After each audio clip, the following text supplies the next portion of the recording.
This is Geek Revolution Radio, a show for geeks by geeks. Hello and welcome to Geek Revolution Radio. This is your host, Ryan Bennett, and with me, as always, is Mr. William Hatton. Hey, what's going on, guys? I'm excited to be back. Yeah, it's good. We took a little bit of a break, and we're back now. We're ready to do some new shows for you. We'll go, typically, I think, what do we got, Will? About, I don't know, 8 or 10 shows? Yeah, about 8 episodes or so, and I mean, we've got them, most of them lined up. We've got some really good ones coming up for you guys, so yeah, it's exciting.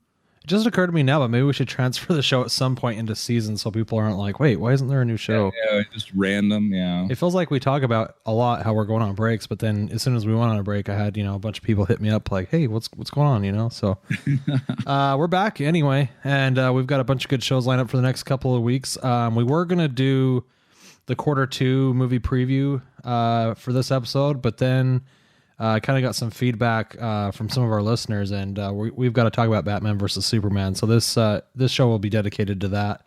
Yeah, I mean, the reality is there's just a lot to talk about with Batman versus Superman. Yeah, very controversial as it turns out. Yeah, so we're going to talk about that in the second segment today, but in the meantime, we've got a bunch of cool stuff to talk about this week. I guess we should start right out by giving a shout out to our friends over at KotoMMA.com. They do Knights of the Octagon, as well as our friends at the Other Mike and Mike show. You can go to theothermikes.com to check out their show. I actually just got back about an hour ago from Dallas. I went up to Dallas for Mike W's birthday up there. He came into town to visit his co-host of Koto MMA, Chucky, and I got a chance to meet him finally. It's been, I don't know how long. I was trying to figure out how long I've known him, Will, and I think it's like 5 years. I think I've known him 5 years now, and we've been doing this show for about 5 years. So I figured I met him pretty early on in the show. Back in those times, he was doing a podcast called Knights of the Clown Table, and it feels like it's always felt like we're really close friends, even though we've never actually met. Physically met. Yeah. So it was really cool though. It was nice meeting him. As you can imagine, he's as funny. He's actually, I think, funnier in person than he is on his show. Oh, yeah. Yeah, he's a really funny guy, and it's funny because the birthday party he had out there was people from all over the country that flew into town to go see him. I saw a lot of the pictures online. We're friends on Facebook, so I guess that's sort of friends, Mm-hmm. I think that's the next level up from acquaintances. Like you see people's news feed on Facebook. Yeah. But yeah, it looked like you guys were having a good time out there. Yeah, we had a lot of fun. We had some friends in from Canada, friends from Connecticut. He had some friends from New York come. A member of one of his favorite bands, the Number 13s, came out. A guy's name's Larry, and I like the Number 13s. They're a pretty good band, but I'm an even bigger fan now because that dude is such a nice guy. It was really cool meeting him and meeting Chuck and kind of putting a face to the voices, I guess, after all these years. So yeah, no, for sure. I wish I could have gone, but it's just life has me by the grips right now, man, for time and money. Yeah. Well, they wanted me to tell you hi, Will, and that they really enjoy the show. Yeah. So I actually spent a little bit of time talking to Chucky's wife, who listens to the show occasionally, and we were actually talking a little bit about our Matrix review, and they kind of had the same feedback we heard from other people. Were like, everyone loves that movie, but then they, like, well, we need to go back and watch it now. And I'm like, man, That movie still really holds up. Like it's still legit. Yeah, we did a good job with that review, I think. Yeah. As far as the city of Dallas goes, I don't know what it's like out where you live, Will, but the culture up in Dallas is way different than it is here in Austin. So big there. I mean, there's like 4 major cities there that are all just kind of hitting each other and trying to take up space. Yeah, Chucky lives out in Arlington, and Arlington's really nice. And oh my gosh, I don't know if you've ever seen it, Will, but the Dallas Cowboys' new stadium I think it's the biggest man-made structure I've ever seen in my life. I've gotten to drive past it a couple times. Holy moly. I actually got to go to a couple games in the old stadium. Mm-hmm. So yeah, Dallas is fun, but you're right. It's definitely a different culture, a different atmosphere than Austin. Well, it's the Republican capital of the world. I mean, George Bush is from there and still lives there. Right, and I think Ted Cruz might also be from there, if not from that area.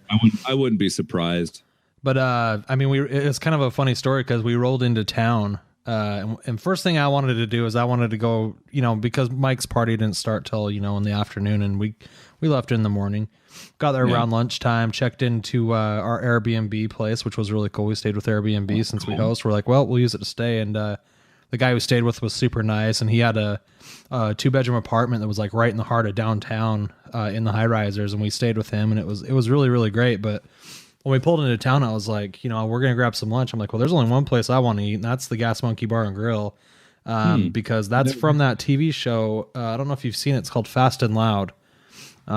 With the Gas Monkey Garage guys, and they take these cars. It's almost like Orange County Choppers, but for cars. Oh, okay. And they take like old cars. I guess the one thing that makes them different is they take old cars or cool cars, and then they just make them even cooler and newer. Yeah, no, that sounds fun. And he has a restaurant that he opened up there. Capitalizing on his little bit of celebrity he has from the show, like you do, and. He has a really good restaurant there, and the restaurant was really, really good, actually. We had like these nachos that had barbecue sauce and cheese, and I don't know why I never thought of it before, but barbecue sauce belongs on nachos, without a doubt. Like, I was like, wow, I never thought of this before, but this is the way to go. Good. But the reason I bring it up is when we were driving we were in town, and we had just dropped off our stuff at the Airbnb, and we were driving over to the Gas Monkey Bar and Grill, and there was these guys standing out there with like purple and blue U.S. flags. Like, instead of traditional red, white, and blue, they were like purple and blue, which I was like, what is this? What's going on here? And I was like, at first I thought they were homeless people because they were holding signs, but then I was like, wait, these guys aren't homeless. There's like a whole bunch of them, and they're holding signs, and they're I don't know what they were, just like, I guess they were just protesting or whatever. And I looked a little closer at their sign, and their flag said something about daughters. And I was like, oh, what is this all about? So I look a little closer. They were protesting fathers letting their daughters date Muslims. What? Welcome to Dallas. Oh,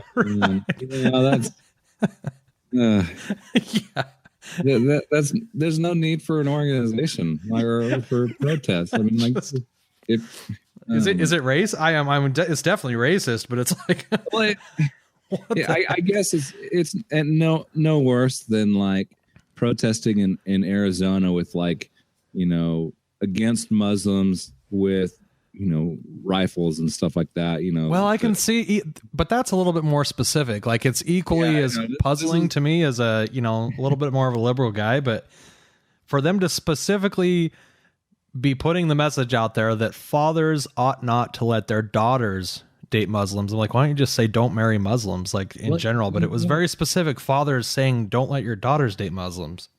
This is almost a moot point, because it's like your daughter is just going to do it anyway now that you don't want her to, right? I don't know. Like, oh well, Dad, you don't want me to, so I'm going to. Mohammed and I, we're totally friends now. Well, that would never fly down here in Austin. Yeah, there's no chance. Like, there would be so many people protesting that protest that they'd get run out of town.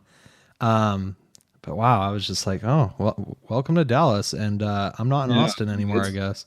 Definitely crazy. I mean, Lubbock is really, really conservative. I mean, like, I think we had like an 80% ratio of in the primaries just recently. Like, it was huge. Like, the difference between it, and there's like, it's very religious out here, so I could see the same kind of thing happening out here. See, Austin's on a smaller scale. Austin's the opposite for the caucus they just had. I don't know, it was a month ago probably.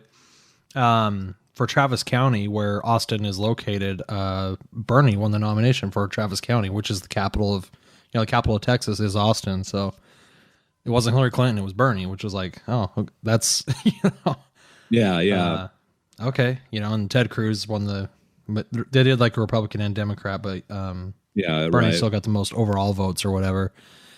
But yeah, so it was interesting being up in Dallas. The Dallas Zoo is not as good as the San Antonio Zoo. It's a decent zoo. You get to feed the giraffes. That's kind of fun. That's one thing we did while we were out there. But it was mostly just good to see Mike and those guys. And they're just, you know, the nicest dude. They're as nice as they are on the air, and they're as nice as they are when we talk to them, you know, outside of the show. So that's really cool. Yeah, just want to say happy birthday to Mike, and we're thinking about you, and we appreciate all you do for us and our show, and it's really good to have you in our lives. So make sure you check out his shows. Knights of the Octagon is kotomma.com, and his other show, The Other Mike and Mike Show, is at theothermikes.com. So, all right, Will, you got what? So what happened to you over the break? What's going on? You got to have some story, right? I started driving up for Uber again. I've been doing it off and on for a year now. How do you like it? How is it? Well, like the reality is you're driving 90% home drunk college kids, usually somewhere between the ages of 18 and 20, 18, 22. Like it's young, like the ones that shouldn't be drinking or have no like drinking knowledge. Like I think in the world of drinking, there is a education that gets lost in college. Like kids just think they could just jump right in. You know, you don't learn. I mean, I guess you learn the hard way. That's what college is all about, right? Right. Right. So I end up taking home a lot of drunk kids. And I'd say I've been telling people like 9 out of 10, you know, the customers are pretty nice. It's nothing rowdy, nothing crazy.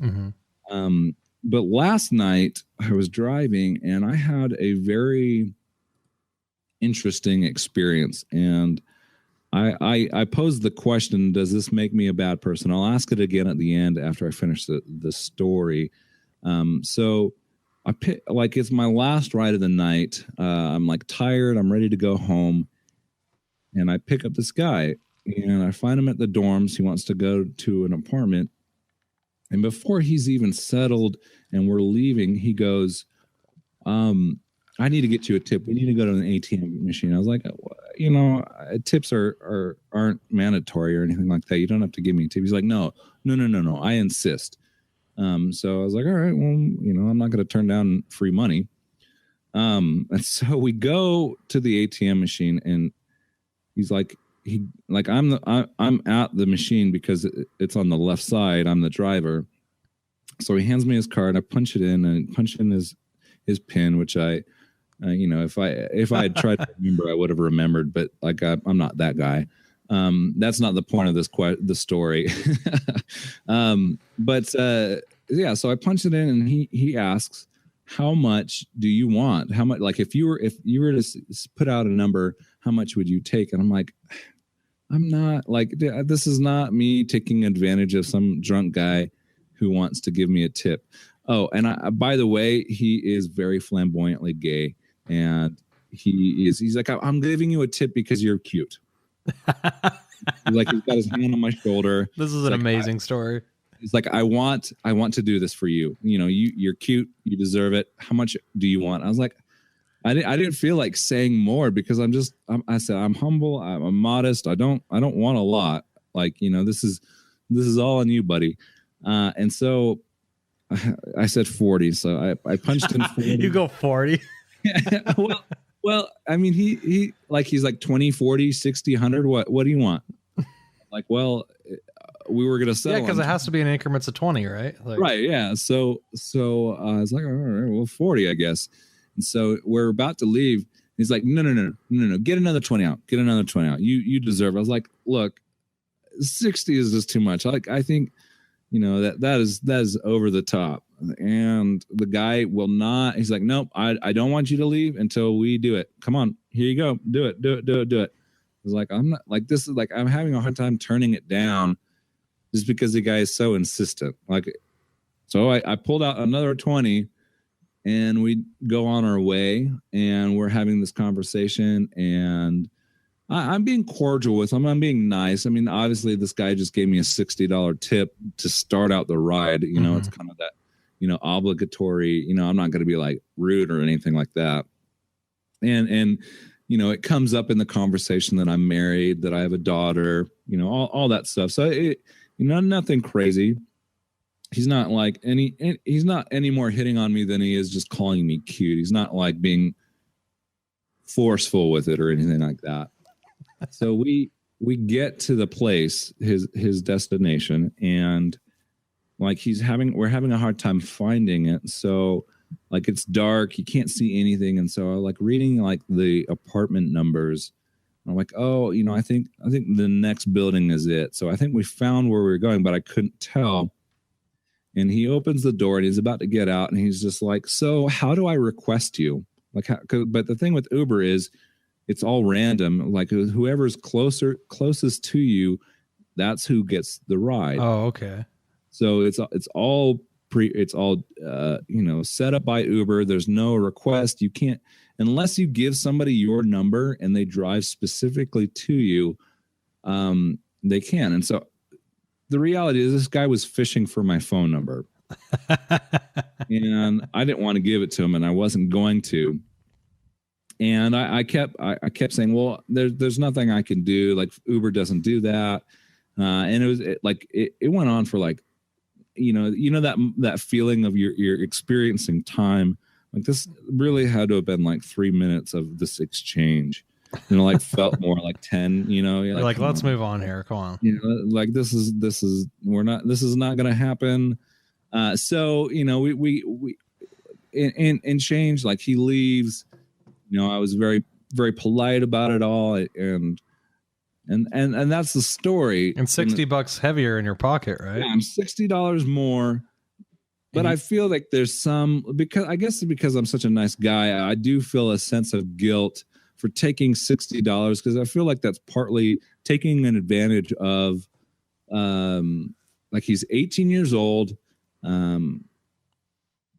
Whereas in let me ask you this. Why when you pulled up to the ATM, did you do it and not him?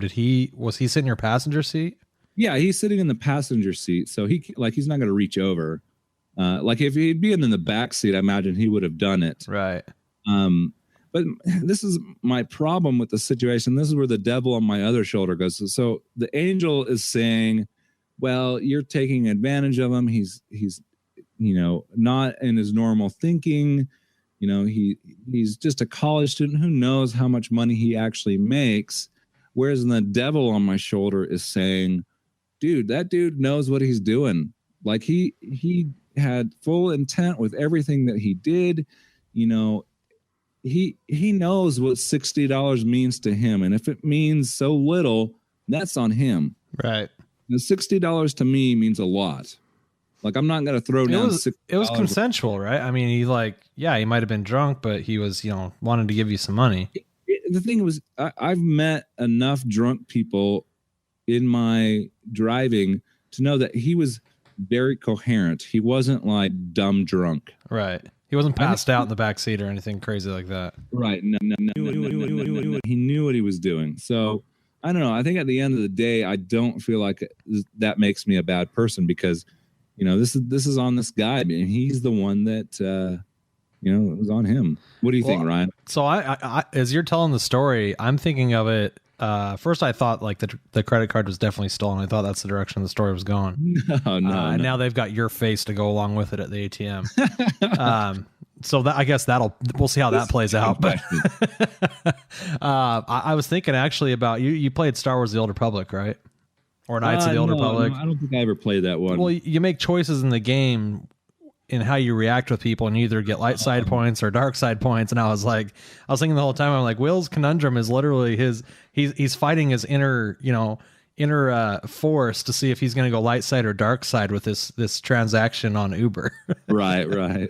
I went back to the ATM machine and took out like $500. No. Yeah. No, I mean, I would have taken the money for sure. Yeah. It's bold that you started out at 40. I would have said, like 20, but then you got 60. So there you go. Right. I mean, what are you going to do?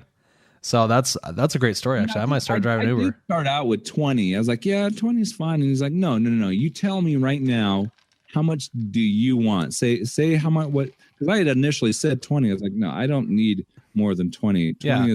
20 is about the high that I've ever seen. Like how far did you drive this guy?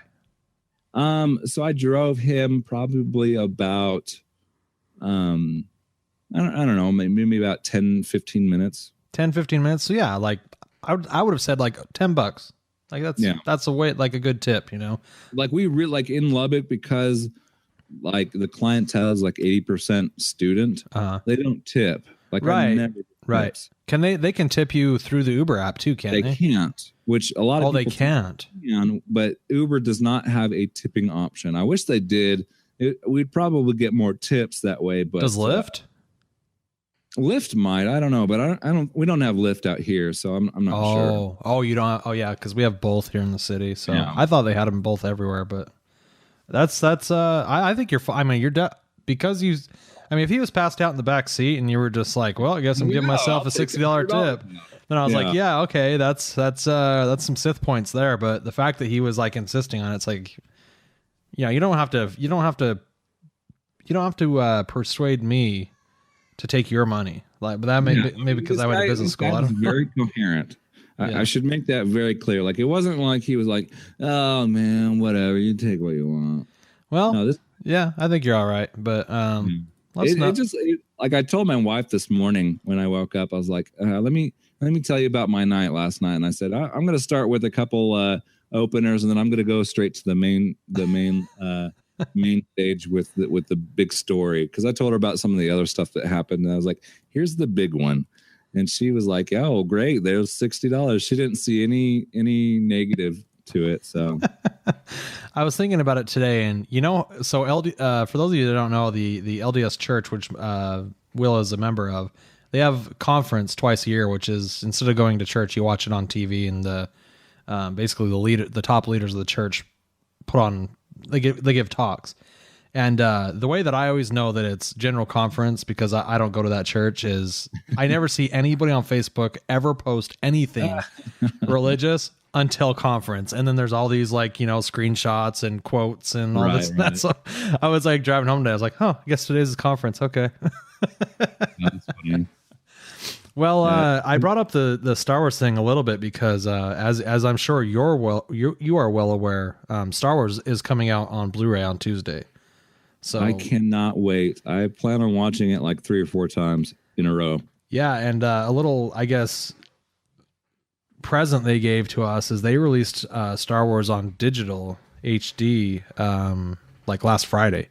Mm-hmm. And I wasn't gonna buy it on digital HD. I was just like, oh, I can wait for like 4 more days. What's 4 more days? Yeah, I mean, it's just 4 days. Cut to me sitting at work on Friday, and I'm like, man, I'm gonna have this is the only weekend I'm gonna have for the next little while where I'm not working the weekend. So I was like, man, I really want to go home and watch Star Wars. And I was like, oh, Will wants to record tonight. And then you were like, oh, I don't know if I have time. And I was like, oh, now I'm really gonna go home. And so I went home and I bought it. And I bought the digital version. And I was like, I'll pay $20. I mean, at this point, I've watched it how many times in the theater? What's $20 more, right? And it was cool because I bought it on Amazon, which Amazon, it's on my phone, it's on my PlayStations, it's on my smart TVs, it's on everything, right? Mm-hmm. So I was like, wow, I can literally access this movie anywhere. And it comes with all the bonus features, the same ones that are going to be on the Blu-ray. So it's actually been really awesome. And as I have been thinking about it the last few days, I'm like, why do I buy any movies on Blu-ray anymore? Why don't I just buy the digital version? Because it's anytime I ever want to watch it, it's on my phone, it's on my computer, it's everywhere, right? Yeah. And so I wanted to talk to you because I'm still going to buy it on Blu-ray, but let's say, when the next whatever movie comes out, I'll probably start buying movies purely on digital, kind of moving forward from here with the exception of Star Wars films. What to you is still appealing about Blu-ray? That's a very interesting question, because I feel like the world we're living in today, the physical nature of having a DVD or a Blu-ray in this case almost is losing its weight. Like, who cares to have that when you have everything else digitally? Like, you don't have to worry about it. You don't have to worry about losing the disc or anything like that. All that information is stored. I think, now that you mentioned that, it's not even stored though. It's you can download the movie, but for the most part, it's almost like watching it on Netflix, except for instead of watching it on Netflix, I'm watching it on Amazon, which I have Amazon Prime. So sometimes I watch stuff on there anyway, I don't know. It's really interesting because I feel like, it almost makes it seem worthless as far as having a physical copy of it, because I mean, I guess the nostalgia or like actually owning a copy, Yeah. physical. I mean, there's that, but at the end of the day, it's the same, and it's even almost more convenient to have it digitally. That's what I was getting at is the convenience, because we're in Dallas last night. We're laying in bed, and I'm like, man, if I want to, I could whip it out and I could watch it on my phone right now. Right, exactly. Like, no big deal. Moving on. Like, I don't have to take. I mean, don't get me wrong. I like seeing Star Wars specifically sitting on my shelf. Mm-hmm. You know, so that's why I say I will keep buying those on Blu-ray, because I still have my DVDs and VHSs of Star Wars. That's how much, like, it's the only VHSs I own are Star Wars. But future movies, I'm just like, not only that, but they're cheaper. Now, the one thing I will say is that's weird is they put all of they need to work on the interface, because I said it included the bonus features, and instead of it being like you start the movie and almost being like a Blu-ray menu where you can play the film or you can watch the features, it's all one thing. Like, the film is the first part of the digital thing. Like, the whole thing is like 4.5 hours long, and only the first 2 hours of that are the movie. And then after that, it starts into all the bonus features. I think that's an Amazon thing, because we have Inside Out digitally. My mom got it for us. Mm-hmm. It's the same way. Like, they have the bonus features after the movie. Okay. And that might be an Amazon thing, but yeah, that definitely could use some improvement. Yeah. So if they got it to where, it's almost like you open a miniature application like you do with your Blu-ray menu. There's really no reason I would ever buy another Blu-ray again, because they're all in HD anyway. So. Well, I the more I think about it, I think the only reason we get the physical is to build our library at home. But I've bought probably 10 movies in the last year that I haven't watched. I'm with you. I bought them for the sake of having them in my library, and I haven't watched them. Like, I bought Interstellar, and I honestly don't even think I've taken it out of the wrapper. Have you seen that movie? I love that movie. I was gonna say, I was like, if you haven't seen Interstellar, we got to pump the brakes on the show right now. Yeah, we loved it, but I don't think I've even busted it out. And the reality is, it's now on Amazon Prime. That's what I was just about to say. I was like, isn't that free on Amazon Prime right now anyway? Yeah, so even if I wanted to, watch it, I'm like, well, I could just I could probably watch it, start it up on Amazon Prime faster than I can open up the silicone wrap. Oh, definitely. Throw it in, Yeah. And did you buy it on Blu-ray or DVD? Blu-ray. Yeah, so the quality will be good, but it's like if you bought the DVD, it's like you might as well watch it on Amazon Prime. Really, it's not 1080. Much of a difference. Yeah. So I mean, for me, it's like between, like you mentioned, the convenience thing. This is the first movie I've ever bought on digital, like purely on digital. The convenience thing I'm really digging. And the fact that I can access it anywhere, and the fact that anytime I turn on my TV, I'm usually watching Netflix or HBO Go anyway. As a matter of fact, we're dropping our cable later this month. We just going along kind of with this story. It just popped into my mind, but I just subscribed to PlayStation View. Oh, did you? I did. Awesome. It is awesome. It's so good. Really? And they have all the channels that we watch on satellite. Like, I was looking through the list, and it's like, yeah, if you watch some specific channels, or if you watch a lot of like live sports, then maybe you want to keep satellite. But then again, like, our bill right now for Dish, I think, is about $75, and it's going to be going up starting next month to, I think, almost $100, because that's how cable companies are. Yeah. The plan that I got on PlayStation View that includes all of the channels that I watch is $30 a month, and I can cancel it anytime. That's awesome. See, my wife and I were talking about that, and the same exact issue. Our bill with DirecTV is like $85. You could drop yours right down to $30, and you could still subscribe to because you get the MLB pass, right? I have it. It's like $120 a year. Right, but you can get that regardless of if you have a provider or not, right? You can just buy it and watch it on your computer or whatever. I like DirecTV. There's some nice functions with it, but the more and more I read about the View, it's a great deal. Yeah, and the thing that I really like about it is when you go through the whole list or by channel or however you want to go, it has a guide that's almost the exact same as it is when you're watching on Dish or DirecTV. It doesn't matter which it is. It has a guide, and then you can also save either your favorite channels or your favorite shows.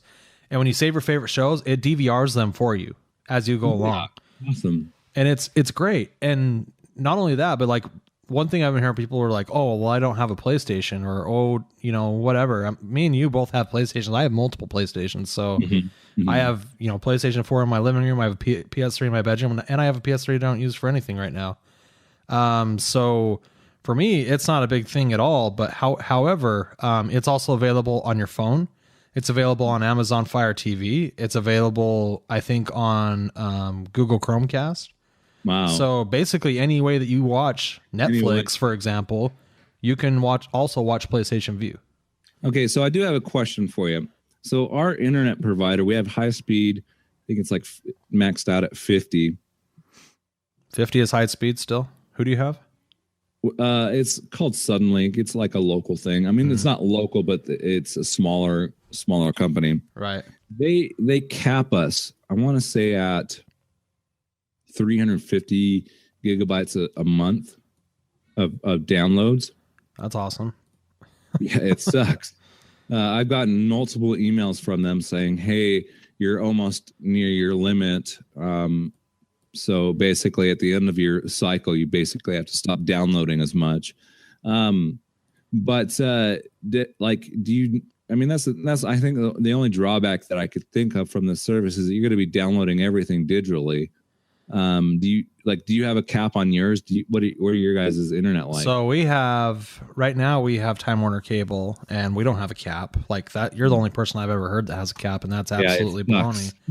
I have 200 megabytes. It's just a way to get more money. Yeah, I have 200 megabyte speed, and they're stepping it up because Google Fiber is coming soon. It's already in a lot of the city already. But I'll tell you, Will, as soon as they make it to where I can sign up for Google Fiber and they run that freaking cable to my house, I don't care what it costs. I'm going to freaking drop Time Warner Cable faster than a freaking piñata at a birthday party. Yeah. It is going to be over, dude. Like, I'm going to be out of that because the problem I have with companies like Time Warner Cable, Dish, DirecTV, Suddenlink, apparently, CenturyLink, if you're out on the West Coast, Comcast, they have been screwing over their consumers for 40 years now. Whenever satellite TV started in the 80s, they have been screwing over the consumers ever since then. And they've been sucking money out of people, and they've been raising their rates. You know, like you start in your plan, they're like, oh, this is what it's going to be.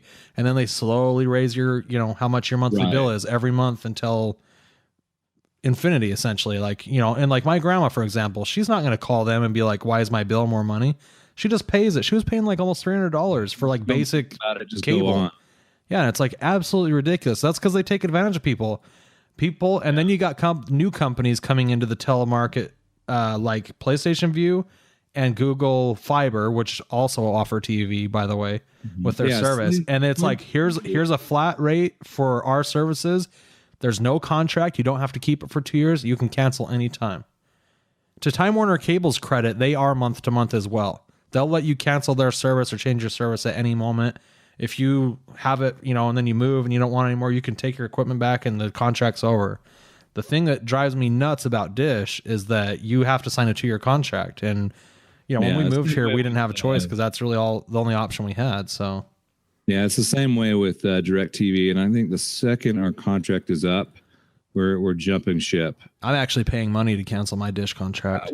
I've debated about that, and like I think we're like 6 months away from canceling or from the end. I just figured, you know, might as well just write it out. I'm a year out, so I'm gonna pay about $240 to cancel mine. But that's how much I dislike the business model of what these guys are doing. And you hear all the time, apparently not Suddenlink, but other companies like Time Warner Cable, like CenturyLink, like Comcast, they're shaking in their boots right now at Google. What Google's doing with Google Fiber, they are in a lot of markets, this market included, Austin.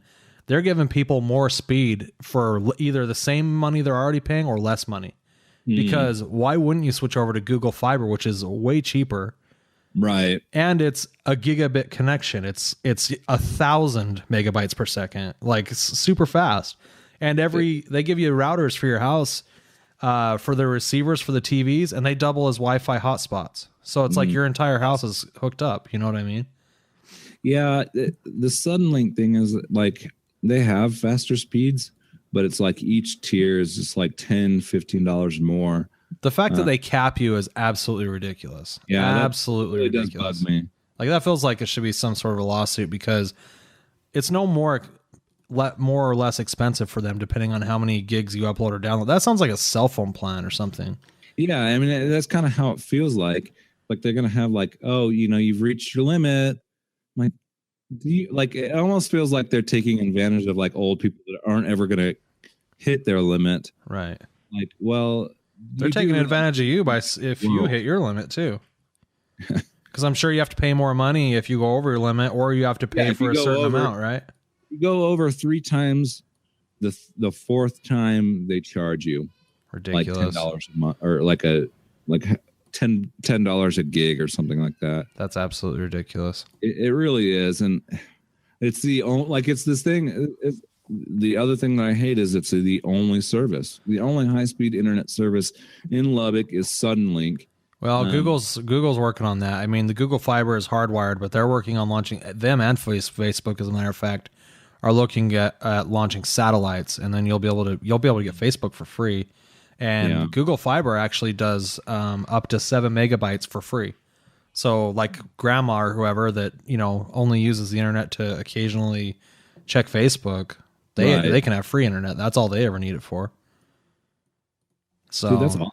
Yeah, I mean, a lot of stuff is changing, and a lot of it, I think, is due to the fact that the government classified the internet as they went from being like a frosting thing to now it's considered a utility.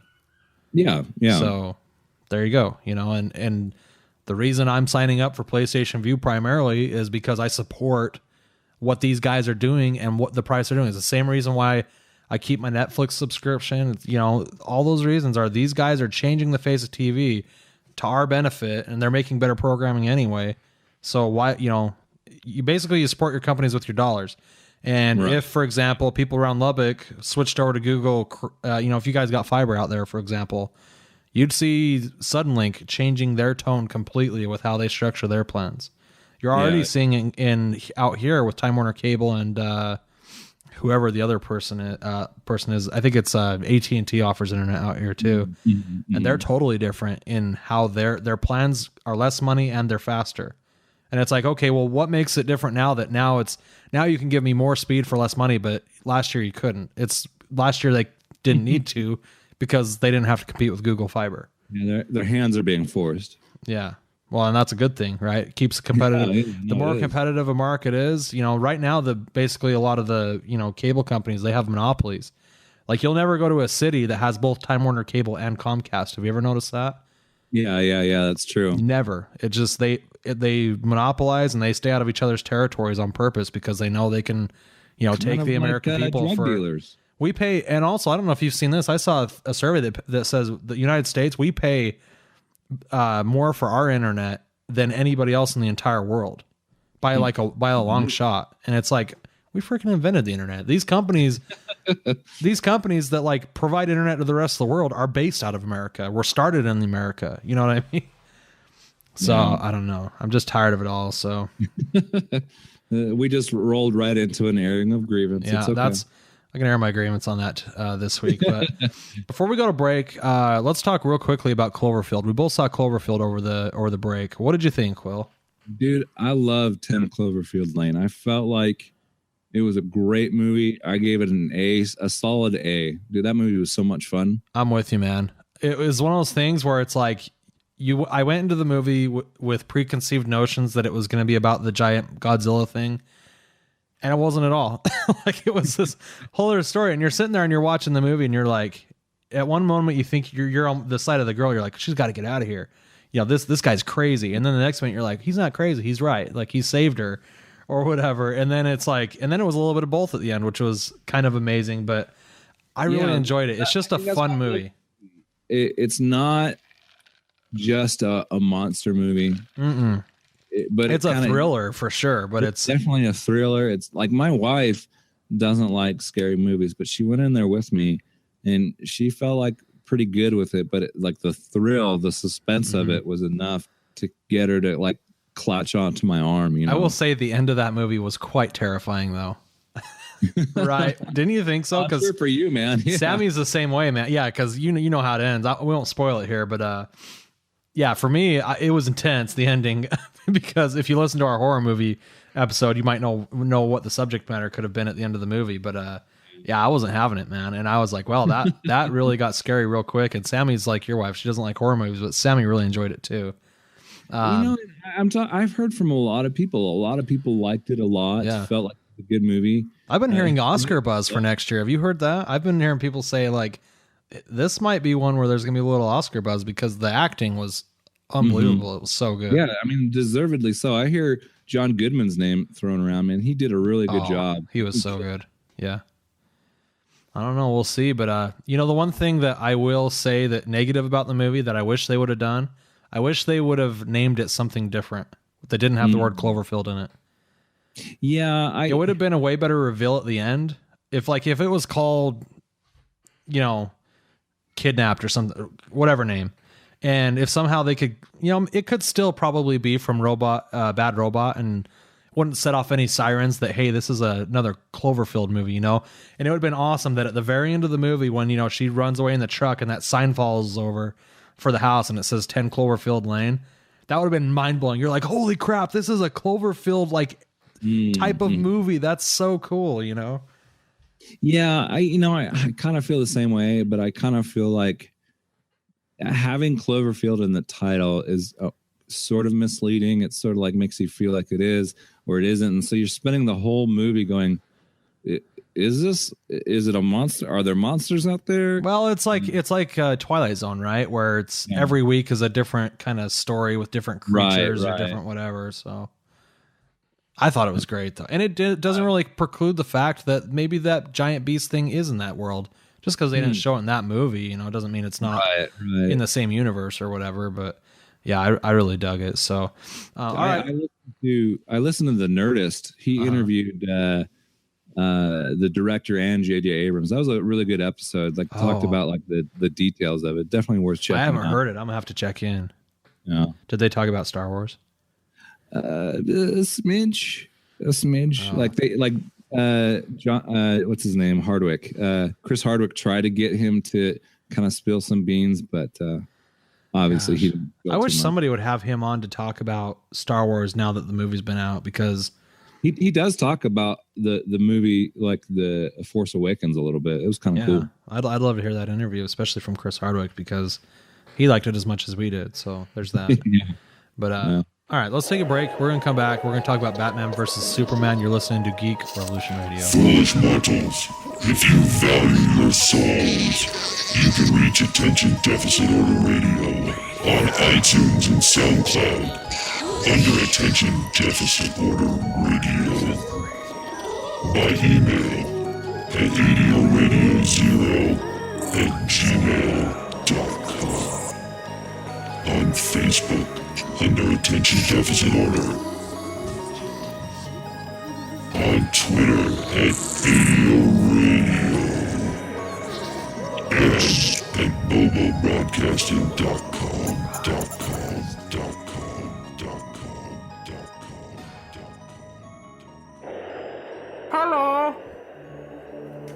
Hello, you know me. I am Bennett, and you're listening to Geek Revolution Radio. Oh, Jesus Christ. No, wait. We're What? doing this over again. That was perfect. No. You didn't, what? Okay, hold up a second. Hello? No. What? Okay, here. I'll What? cue you in, and we'll go. You do not cue me in. Okay, I'm not Hello? trying to say I anything. work for ADIO Radio, and I'm trying to do a plug for Geek Revolution Radio. Okay, I'm gonna start it right now. Ready? Okay. Go. Ready? Hello, this is Ben. You know me. I am from ADIO Radio, and I am promoting Geek Revolution Radio. We gotta do Right? this one more time. Is that the way it goes? No, you did it wrong. What? No. Okay, just Geek Revolution Radio. Okay. Make it legible. All right. Okay. What, are you making fun of my speech? No, I'm just enunciate. It's I do not one beyond your take and one grasp, take dude. only. Okay. Under protest. All Okay. right, go ahead. Go. I'm ready. You all know me. You know what I do for a living? I'm Ben. I'm from Radio Radio, and you're listening to Geek Revolution Radio. Is that good? Yeah. Okay. I'm Mike W. I'm Mike T. And we're from the Other Mike and Mike show over at theothermikes.com. And right now, you're listening to Geek Revolution Radio. Bitches! Hello and welcome back to Geek Revolution Radio. I am your host, Ryan Bennett, and I'm here with Will, and we are ready to talk about Batman versus Superman. Had a bit of a controversial release, to say the least. There's basically two sides of the fence of people that liked it and people that really hated it. And I was, based on what the critics are saying, if you care what the critics are saying, they did not love this movie. However, that is not the case for Mr. Will Hatton. No, I mentioned it on the intro last week for our review or rewind, that I hate critics. Like, critics really kind of put a damper on films. I hated like when I would go back and read negative reviews of The Force Awakens, I'm like, what movie did you watch? Yeah. Like, it bugs me when I hear really, and like, I get it. If you didn't like the movie and you write about it, that's fine. But I feel like when you go through and you read reviews and they use language that makes them sound superior, that's what bugs me when it's, this movie is so below me. You know, it's like, really? Like, you hated it that much that you have to sound like a pompous a-hole? Well, I mean, I think a lot of it has to do with the fact that expectations were high, right? I mean, yeah, I think expectations were high. I mean, DC was saying, you know, they really want to put all of it on this movie because they've got so many more coming out to kind of ride the roller coaster or the wave following it. Right. And I mean, I'm with you with the review thing. I mean, I think a lot of the times anymore, if it's a movie that I know I want to see, I don't read any reviews about the movie whatsoever. And as a matter of fact, I'll probably unfollow I follow some critics on Facebook, and there's been, I mean, it's like, at what point does reading a review about a movie become a spoiler? Because it changes your predisposition to the movie. Yeah, it kind of does. You know, like, I'll be honest, had I not heard from people that they were hating Batman versus Superman, I probably wouldn't feel as meh about it as I do. Yeah. You know what I mean? And that happens with a lot of movies where it's, you know, it goes the other way too, but not usually. You know, it's like, oh, this doesn't, like, and that's the thing is, like, usually if it's a movie that I'm not sure if I want to see or not, then I'll go usually look at the Rotten Tomatoes meter, and then that'll influence, you know, whether I'm going to go see it or not, because that's just like a did you like it or didn't you not like it kind of thing. And it has a lot of user community too. But I don't like reading specific comments about what they thought about the movie, because you're right, a lot of them are really snobby.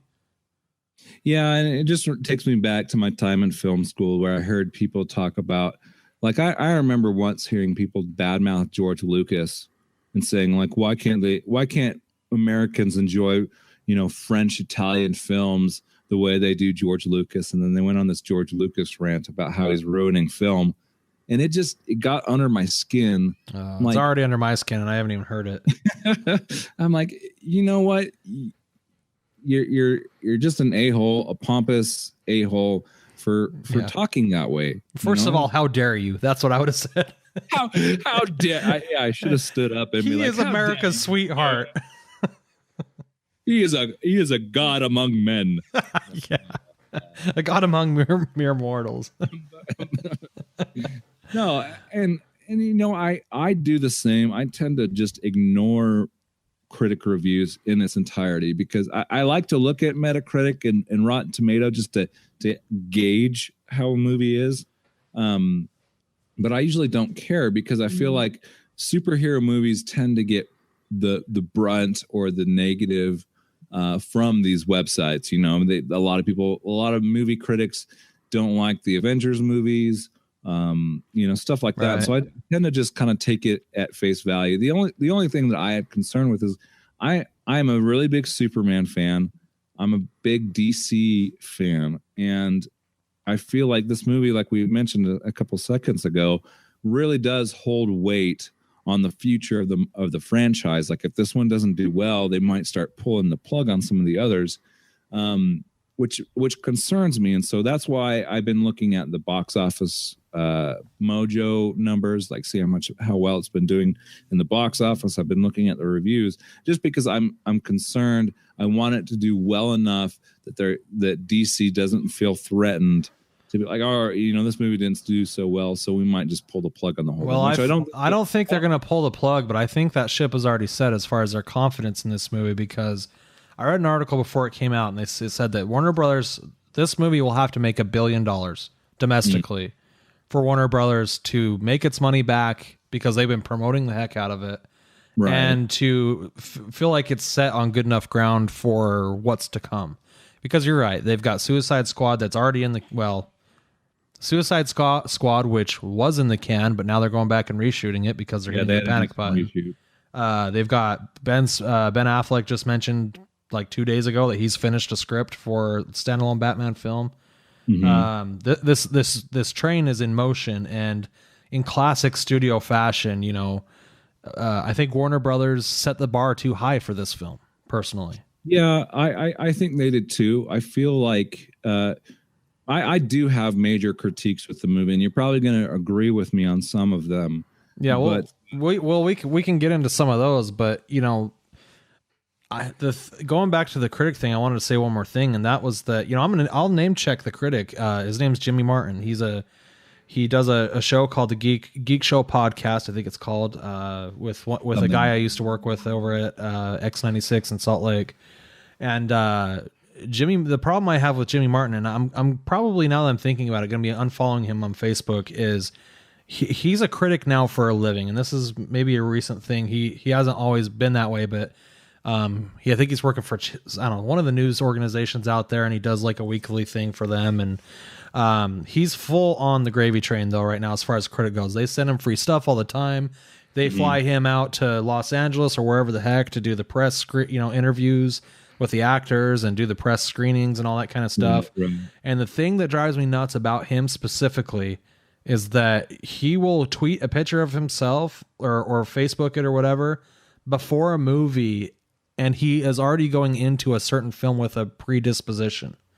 He's already going into like the Hunger Games movie, like saying, "Oh, I guess I have to sit through this for the next 3 hours. I can't wait for this to be over." I hate that. You're a critic. The point of a critic is you should go in with absolutely no feelings whatsoever for the movie, good or bad. No predisposition whatsoever. You should be able to see the film as it is and critique it, and then put it out there honestly. I think that if you go in with a predisposition that you're going to either really like or really dislike a certain film, that you are not doing your job as a critic for these movie studios and these films that cost millions and millions of dollars and hundreds of millions, maybe even millions of man hours to make. Yeah, I mentioned that last week. The number of people that work on a film, it's like thousands and thousands of people work on it.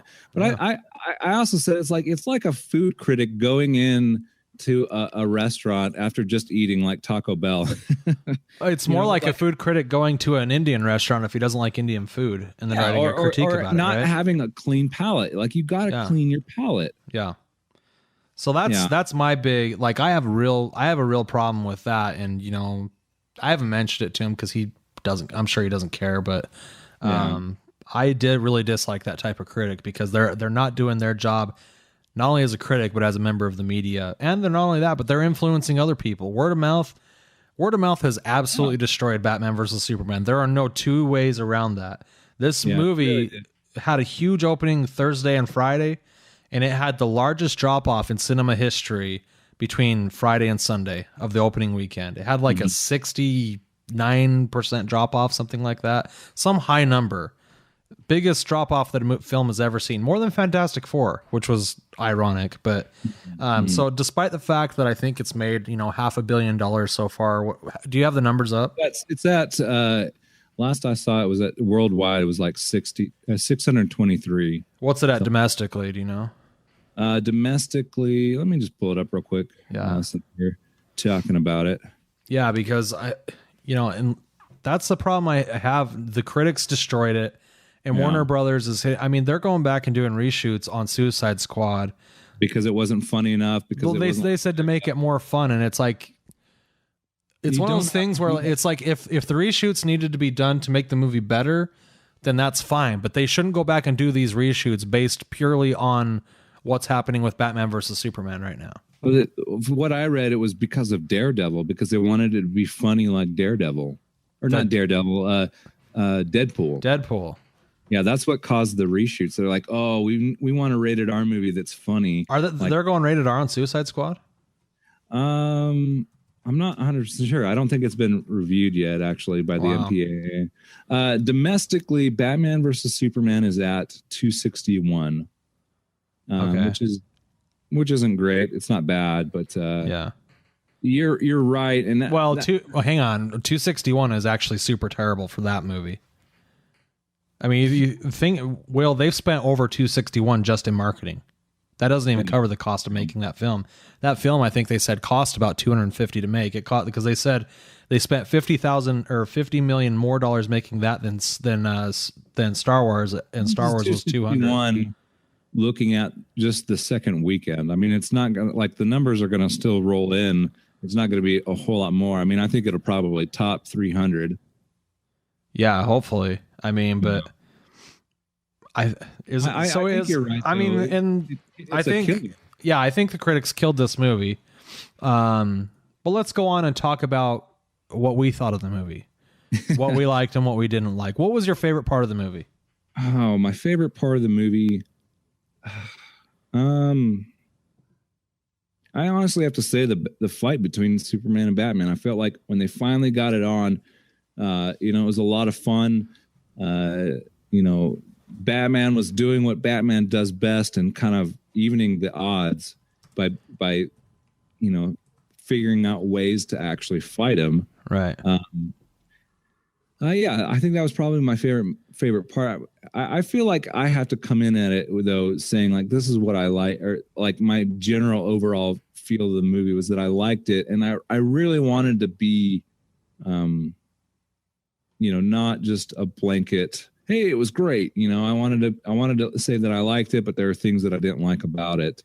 What about you? What did you like most about the movie? My favorite part of this movie was Ben Affleck as Batman. He did it. It was stellar. That's the thing, is like people were losing their minds about Ben Affleck playing Batman for this movie, and I would argue that him and Wonder Woman were the best part of the movie. I cannot wait for the standalone Batman film that he's writing right now, because one, he's probably the best on-screen Batman we've ever had. Definitely. I mean, he's better than Christian Bale. Definitely.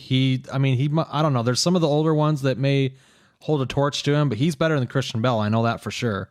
Yeah. He was great. He was so good. And not only that, but for the standalone Batman film, it's going to be written and directed by Ben Affleck, a person who is already a good writer and director, who is a huge Batman fan, by the way. So they can't go wrong with this. What was your least favorite part of the movie? There's a handful, I will say. What's the most thing that bugged you the most about the movie? Biggest thing. And then we'll get into all the other things. We'll start going down the laundry list. Yeah. I would say the biggest is I felt like they didn't do the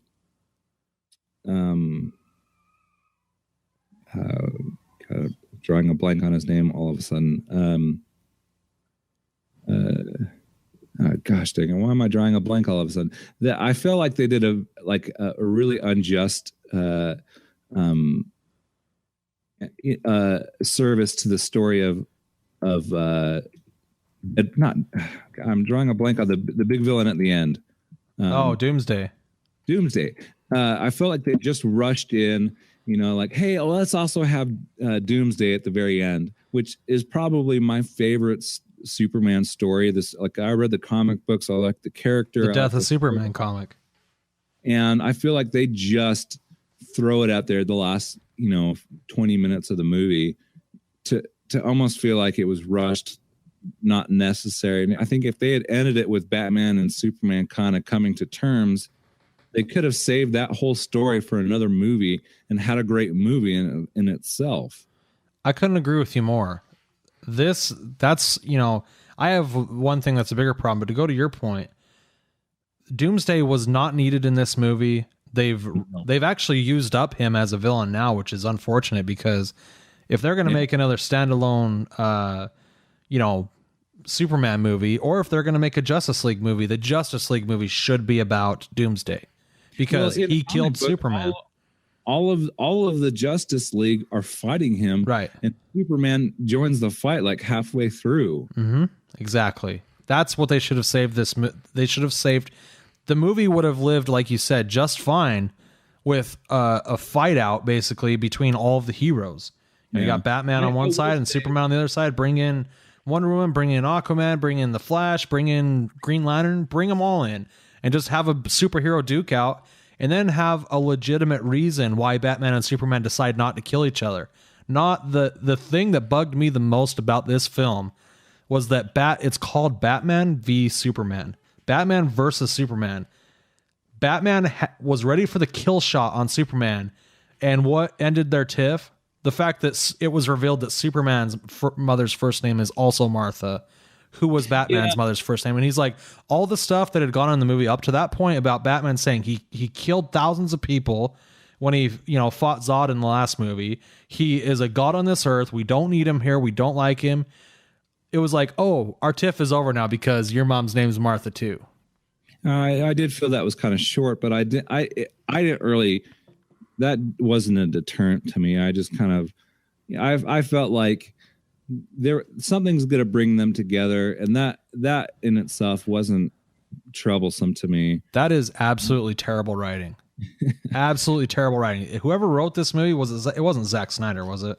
No, well, I think Zack Snyder was a part of it, but it was David Goyer who helped write all three of the Christopher Nolan Batman movies. Oh, you're blowing my hair back here. Yeah, it's the same guy that wrote the best superhero movie of all time, which is The Dark Knight.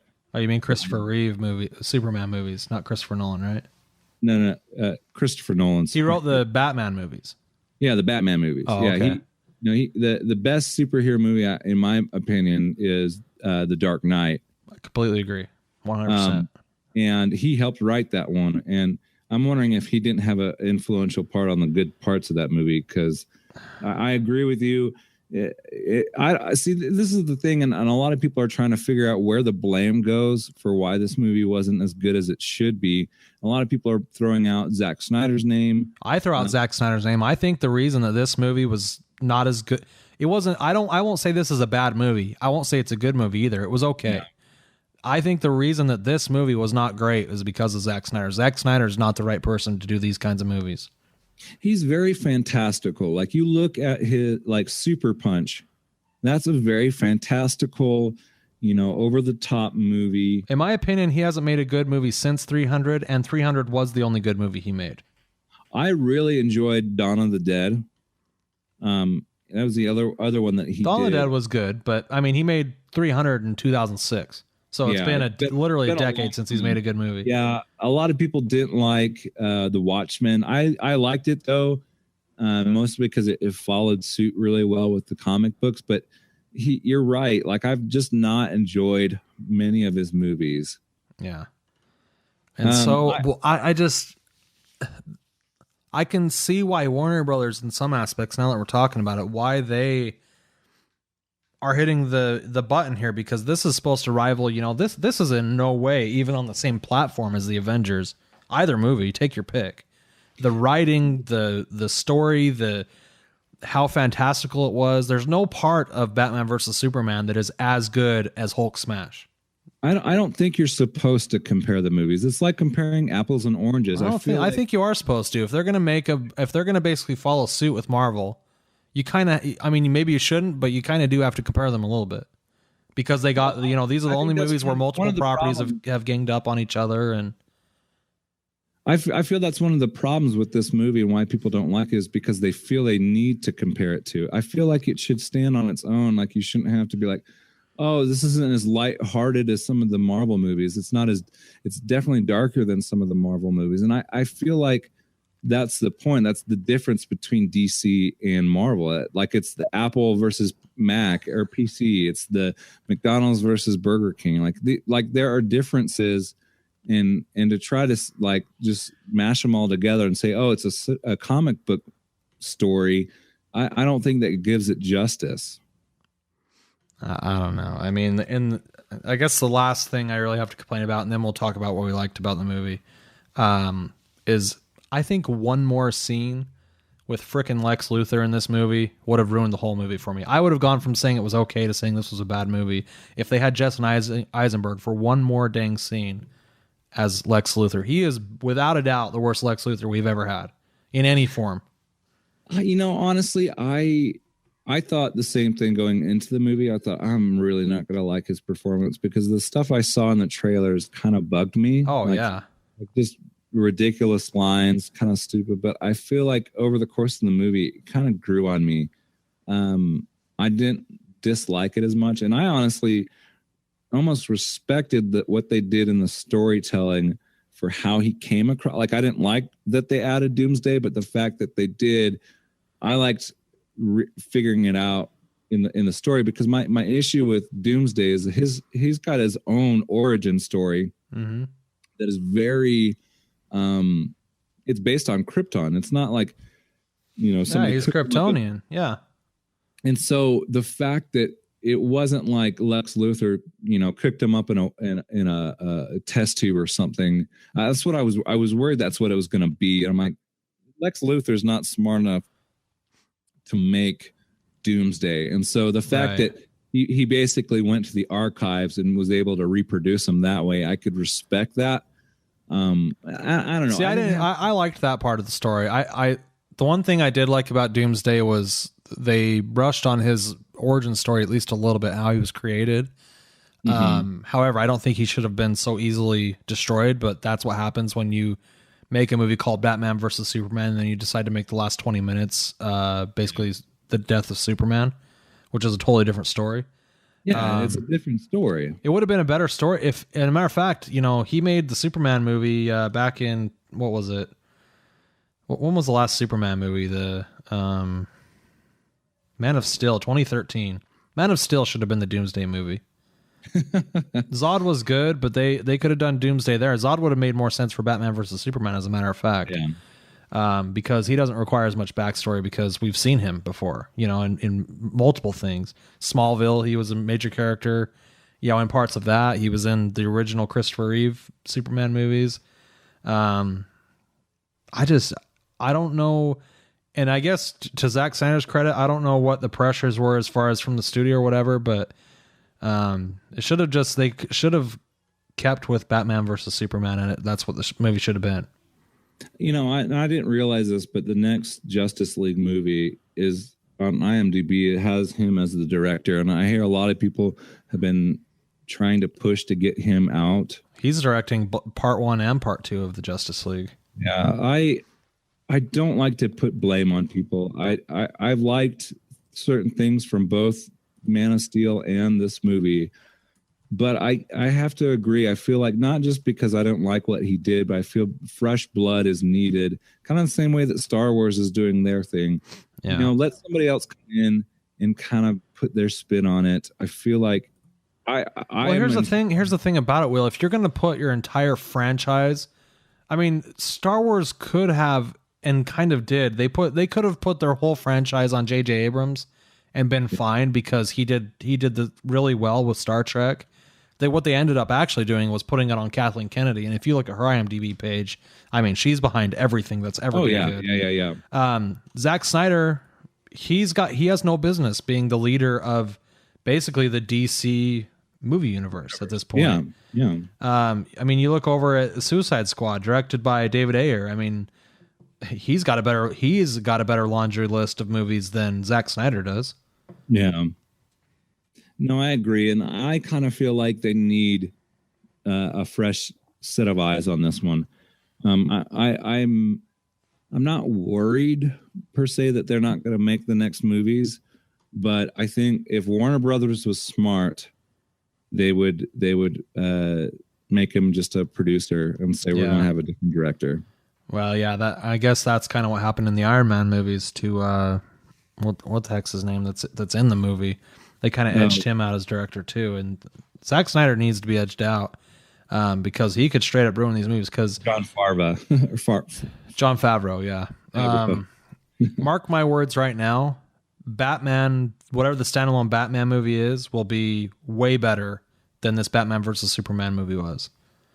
Yeah, I think you're probably right, but I think now that we've kind of transitioned to what we liked about the movie, there were definitely a lot of things that I liked about it, and I feel like when we kind of put gauges and different ratings on movies, like our interests, like we had like, I'm going to see it in theaters, I'm going to Redbox it, like stuff like that. I had people in Dallas asking me, they wanted us, a lot of people I met in Dallas listen to this show, and they wanted us to give that rating of the show because they use the same rating system. So that's a good direction to go. I feel like this movie, to me, like post viewing a movie, I liked it enough that I want to see it again in theaters and that I want to own it. So I feel like I enjoyed it that much. So this is a go see it in theater for you. Yeah, I definitely feel this is worth seeing. I feel like people should see it in theaters. It's like I watched it on IMAX. This is the fun part. IMAX, not 3D. Which is really it sounds cool. Like music to my ears. I wish there were no screenings of it out here that weren't not in 3D. So I saw it at the Alamo Draft House in 2D. In hand. And I really enjoyed it. I feel like people should give it a shot with kind of a clean palette, Don't let the negative reviews kind of sway your opinion. Right. Well, this is a Redbox movie for me. I'll never get back if you include the price we spent on food at the theater, I'll never get back that $70 or so for this movie. And I would have been just fine seeing this on Redbox, paying $1.50 or whatever it is for it. I will say, however, that this movie has not made me any less excited for Suicide Squad. So the fact that they're reshooting Suicide Squad based on whatever reason it might be, Warner Brothers Warner Brothers needs to have more faith in their properties, that they can get better from here for sure. Because I'm still super excited for Suicide Squad, which is coming out later this year. I'm really excited about that one too. Yeah, but I'm with you. Zack Snyder's not the right guy. One of the things I really loved about the movie was Alfred, actually. Yeah, Jeremy Irons is awesome. Yeah, Scar from The Lion King, right? That's yeah. Like we were watching the movie, and I didn't recognize it, but Sammy, my wife, is a huge Disney fan. She's like, "Hey, that's Scar," and I was like, "Oh my gosh, it is Scar." And he was definitely like a darker and younger version of what we're used to, but he was great. He was so good. It's interesting going through and looking at a movie and saying, "Oh, this is what I didn't like. This is what I didn't like." I feel like you can kind of go overboard that because I'm now starting to think of more other things that I didn't like about the movie, and then I'm left with, well, what did I like about the movie? I like the dream sequence is. The dream sequence they did in the movie is maybe one of the best parts of any Batman movie or Superman movie. I think that might be the difference between you and I, because I felt like they could have trimmed out a lot of the movie and taken out all of the dream sequences. Oh, no. I feel like they should have scaled back Lois Lane's character. Yes. Too much in the movie. I would agree with that. They could have cut Lex Luthor completely out of this movie because he wasn't necessary to anything. They could have cut the Batman origin story out too. Oh my gosh, dude! I was like, when we went and sat down for the movie, I was like, if this movie starts with a Batman origin story, I'm gonna kill myself. And not only did the movie start with a Batman origin story for like the first 5 minutes, but then like 3/4 of the way through the movie, they went back and rehashed the Batman origin story again. Oh my gosh. Is there anybody in the world at this point that doesn't know Batman's origin story? Honestly, with how many Batman movies they've made, like if they were still going to go the route with the mom at the end, they probably could have done a flashback and still not needed the 15 minutes of origin story. That's what I'm saying, dude. Like that flashback they did about 3/4 or whenever it was when they got over their feud. That flashback was fine because it was light. It was to the point. You knew exactly what was happening. the first 15 minutes, I'm just like, what are they doing here? Like, come on, man. It's just like, it's bad writing to just be like, oh, we're going to rehash, this very specific origin story. Like, people have, nobody's at that movie that doesn't know Batman's origin story. Like, there's no, and especially when it was rehashed later, you can put the two together in your mind, Yeah. I think shifting gear back to what we liked about the movie, though. I mean, there's definitely things I didn't like. And obviously you feel the same way. But the things that I did like about it, I liked because this movie is about Batman and Superman and their conflict. I liked all the things that were going into the conflict, like the story building around Superman being this outsider, because I tend to side with Superman because he's my favorite. But, like, this is a guy that didn't want this. He didn't want to be Superman, but because he is, he's taking that I have to save people approach because I can, like it's like, having a gift and not using it kind of a thing. And I like the Batman aspect of it that was brewing inside of him. He's this angry Batman that's just so broken, that he can't handle this outsider that is responsible. And like, I feel like Superman in some degrees has to take, responsibility. And I think that's what he does in the film when he goes to Congress, which that whole scene I loved. I love that scene. That was good stuff. Yeah. And I'm not a Superman fan by any stretch of the imagination. I dislike DC Comics in general. I really like Batman, though. Batman's my guy. And I found myself in this movie. I thought the one part they did do good in this movie was, like you said, the backstory of why Batman is so pissed off. I mean, it's completely logical. I would feel the same way Batman did. Where he's like, who is this? This is basically God, right? He's some god from another planet that's come here. We're erecting idols and statues to him. He is basically picking who he's going to, save or not save. And then there's all this fallout. This is basically a story about religion in some ways. That was what I was reading into it when I was seeing it. I was like, well, the world is revering Superman as a savior, which he is a savior. When you think about it, you read about, you read about God, you read about Jesus Christ and all that kind of stuff in the Bible. The same kind of stories where, he's saving people, he's, doing this, teaching good things. But in the end, we still crucified Christ.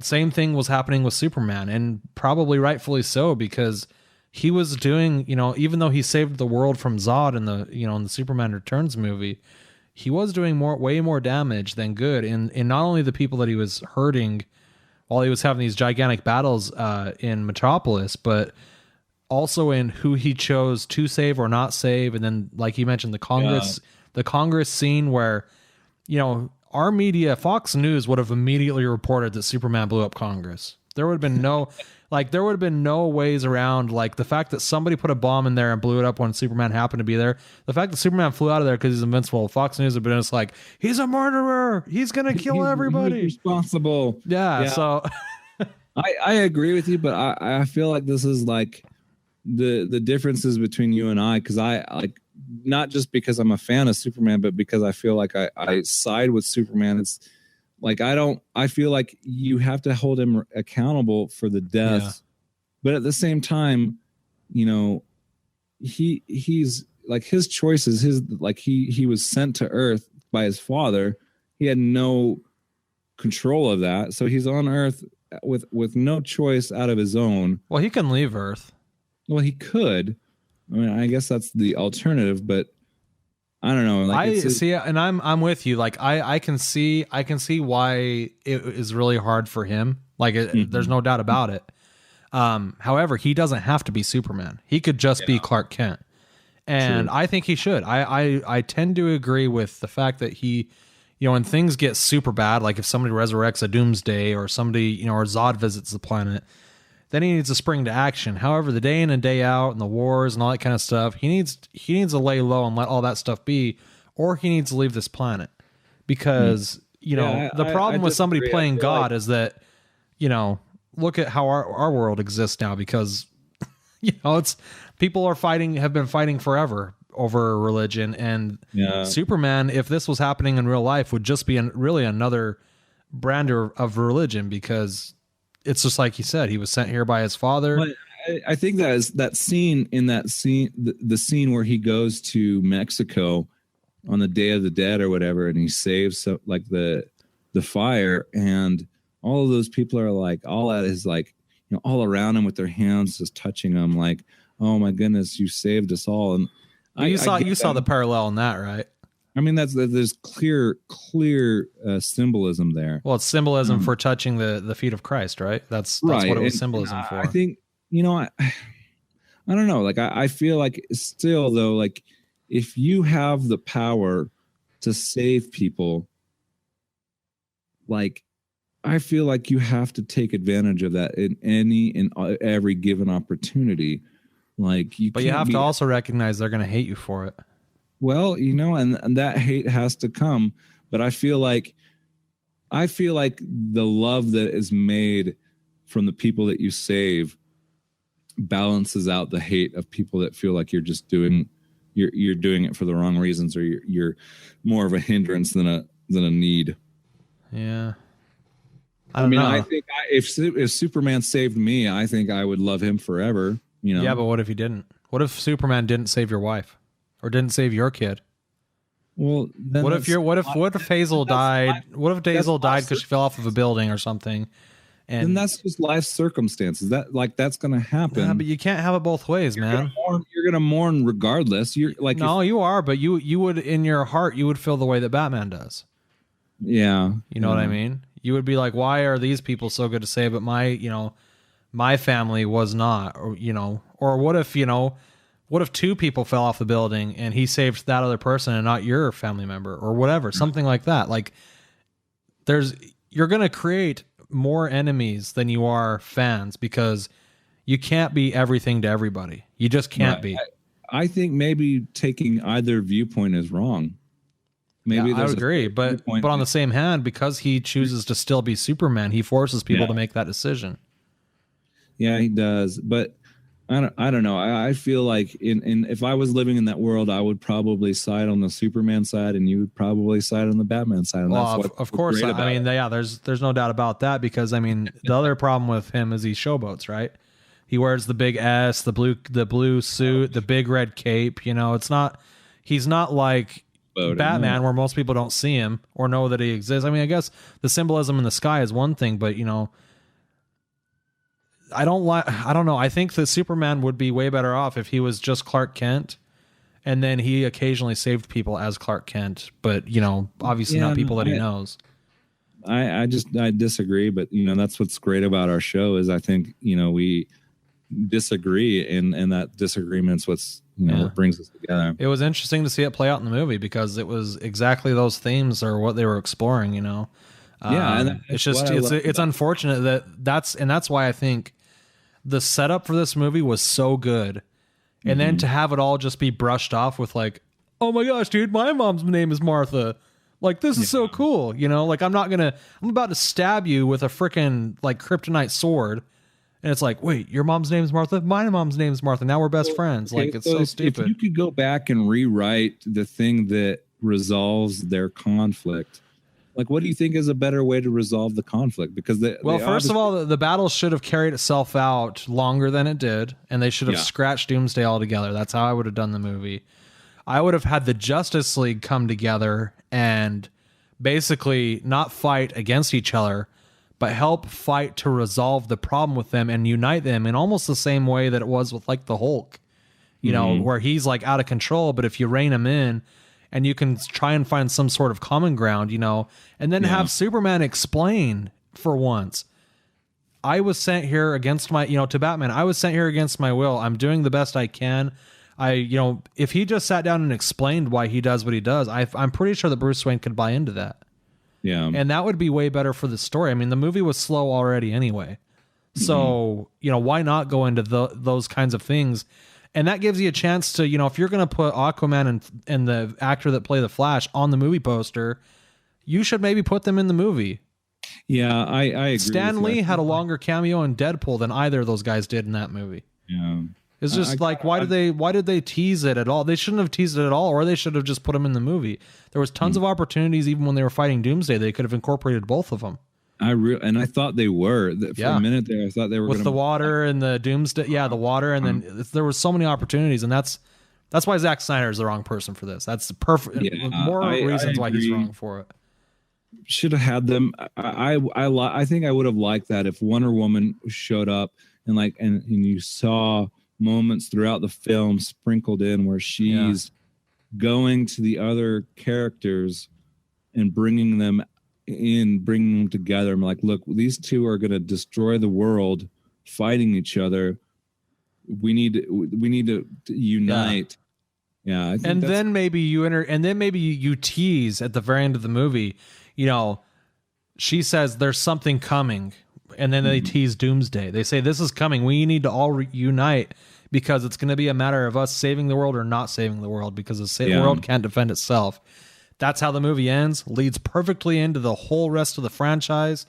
Everything is set up and ready to go. I mean, it's basically like the end of The Dark Knight, the end of Batman Begins, where it's like, okay, now that we've established ourselves as Batman, the city's okay. Here's a card of the Joker, and it teases the next movie, and you're like, oh my gosh, you're going to bring Joker in. And by the way, Joker would have been great in Batman versus Superman too. They had plenty of opportunities for him for a cameo, but I don't know. Especially with Suicide Squad coming out, I thought for sure that there was going to be a surprise appearance, but I guess that Zack Snyder or DC doesn't like money, because they could have teased him, and it would have just made people all the more excited for the next one. Yeah, instead of making us excited for an Aquaman movie, which may or may not ever happen. It's not even slated to happen yet. It doesn't even have a release date. Neither does the Flash movie. I don't know. But they do have release dates.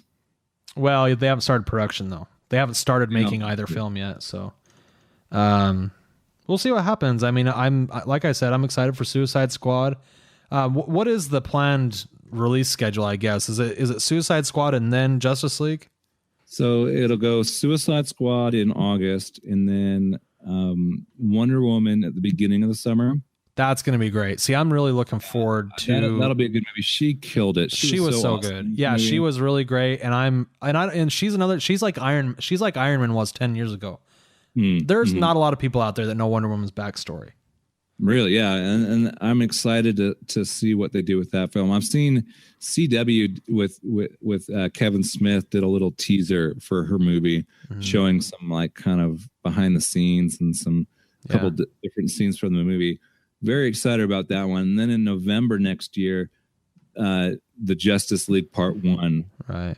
And then after that, it's kind of after that'll be Batman, standalones and Batman and then we'll probably get Batman, maybe another Superman movie, maybe not. We'll get probably Aquaman and Flash. See, maybe. I like the guy that they got. The Flash right now is slated for 2018, and so is Aquaman. So, and I think Batman will also be in 2018. So, yeah, I hope in the end, I hope Warner Brothers has the guts to say, you know what, we want to move forward with it, because I feel like if they don't do these movies, I probably won't. I might start not actually deciding to boycott Warner Brothers, but I might really take note of the decisions that they've made because of that, because it'll upset me because they didn't want to go forward with it. I think it'd be like, you know what, Star Wars didn't do Star Wars obviously did really well, but it'd be like if they came out and said Star Wars didn't do that good or as good as we wanted, so we're not going to make the second and third movie. Right. That's what to me DC means to me, and hearing that they're maybe backtrack on making them. Well, Warner Brothers has always been the problem with the DC movies, right? Historically. Yeah.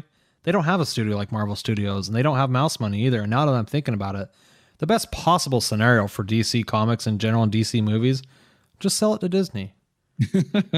They can make a good Aquaman movie. They can make a really great Justice League movie. They know what they're doing. I mean, this is just... I think it's... Now that I'm thinking about it, I think you're right. I think Zack Snyder and Warner Brothers should maybe take a hike. Well, I don't think Warner Brothers will, but I think Zack Snyder does. Warner Brothers bigger than I think you give them credit for. I think they've got like they fully own DC. I think. Yeah, they do. They have all the movie rights, definitely. But I wonder why didn't they put Christopher Nolan in charge of this? Maybe he didn't want it, or I mean, that's possible.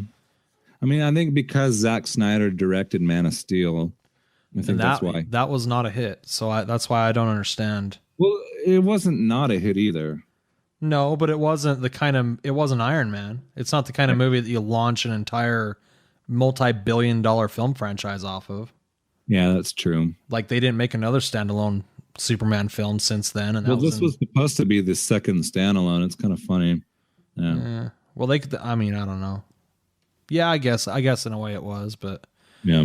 I was really pleasantly surprised though to see how great Batman was in it and how good.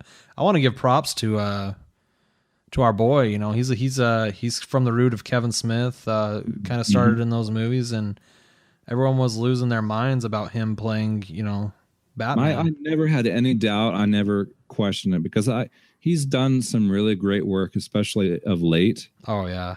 Yeah, the fact that he's writing and directing the next Batman movie is just endlessly exciting to me. Yeah, absolutely. So, Ben Affleck, keep doing what you're doing because he's doing a good job. I'm a really big fan of him, and he was exactly what he needed to be in this movie. So I'm glad to see good things are happening to him. Hopefully Jesse Eisenberg goes away for the next film. The thing that bugs me the most is, like, I saw a couple days ago after I had seen the film that they were trying to get Bryan Cranston for Lex Luthor. I remember I'm like, that going around early on. I remember that would have changed this whole movie for sure. Don't you think? That would have changed the whole movie for me. We talked about it when they were casting. I remember us talking about it and talking about, in my opinion, DC has always been darker than Marvel. And yeah. If you're going to go that route, own it. You know, have a movie where Lex Luthor is this evil, dark villain, you know, and make him like, you know, Heisenberg. Kevin Spacey was a good Lex Luthor. They could have got Kevin Spacey too for this one. It would have been fine. Yeah, more Kevin Spacey from House of Cards than Kevin Spacey as Lex Luthor in what was the one with Brandon Routh? He was great as Lex Luthor. He was okay. I thought he was good because he was mean and angry. But I mean, this whole movie, like I said, for me would have changed with, you know, Heisenberg Lex Luthor. It would have been awesome. Oh yeah, and that's what I remember us talking about it.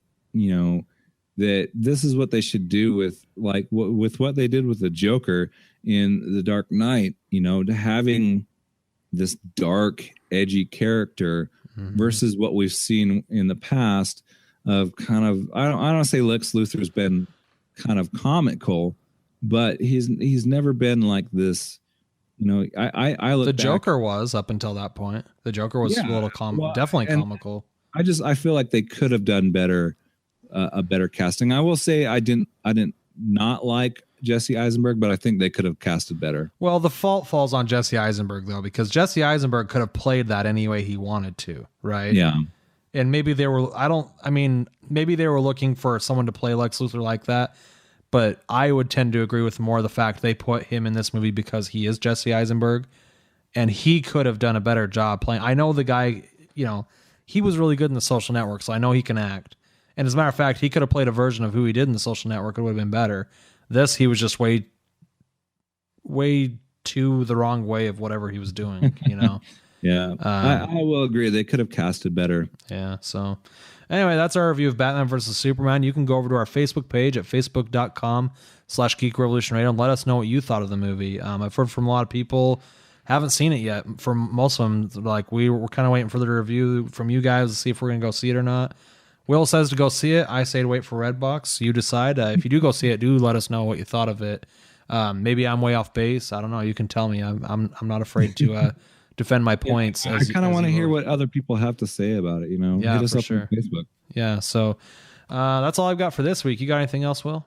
No, I think that was it. I think we did a good cover of it. Yeah. Okay. Well, next week we're going to do a spring movie preview. We've got some good shows lined up. So until next time, I'm Ryan. I'm Will. Live long and prosper, and may the force be with you. GeekRevolutionRadio.com.